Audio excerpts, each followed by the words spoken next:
اسلام آباد high court نے تحریک انصاف کو جلسہ کرنے کی اجازت دے دی۔ چیف جسٹس عامر فاروق نے پی ٹی آئی کو اسلام آباد میں جلسے کی اجازت نہ دینے کے خلاف درخواست پر سماعت کی۔ چیف جسٹس نے ریمارکس دیے کہ کسی کا رائٹ آف اسمبلی تو نہیں چھینا جا سکتا، جلسے سب نے کیے ہیں، آپ قواعد و ضوابط اور شرائط طے کر لیں۔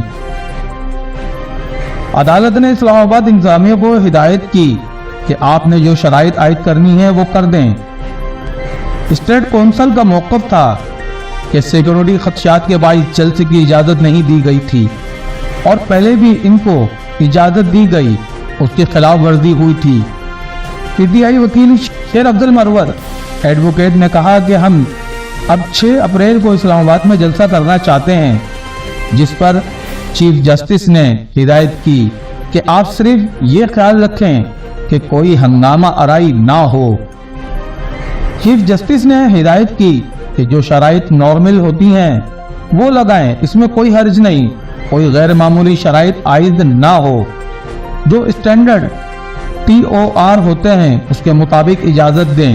سرکاری وکیل نے کہا کہ گزشتہ روز دہشت گردی کا ایک افسوسناک واقعہ بھی ہوا ہے، جس پر چیف جسٹس عامر فاروق نے ریمارکس دیے کہ زندگی رکتی تو نہیں ہے بلکہ چلتی رہتی ہے اور ہم نے اسی طرح دہشت گردی کا خاتمہ کرنا ہے۔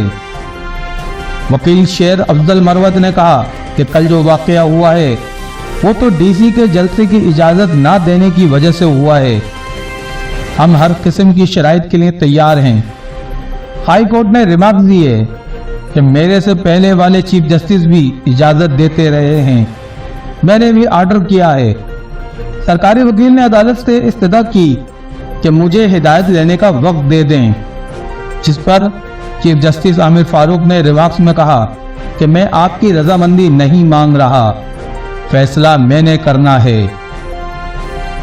اگر آپ کو میرا چینل پسند آیا ہو تو لائک، شیئر اور سبسکرائب لازمی کریں تاکہ نئی آنے والی ویڈیوز اور نیوز آپ دیکھتے رہیں۔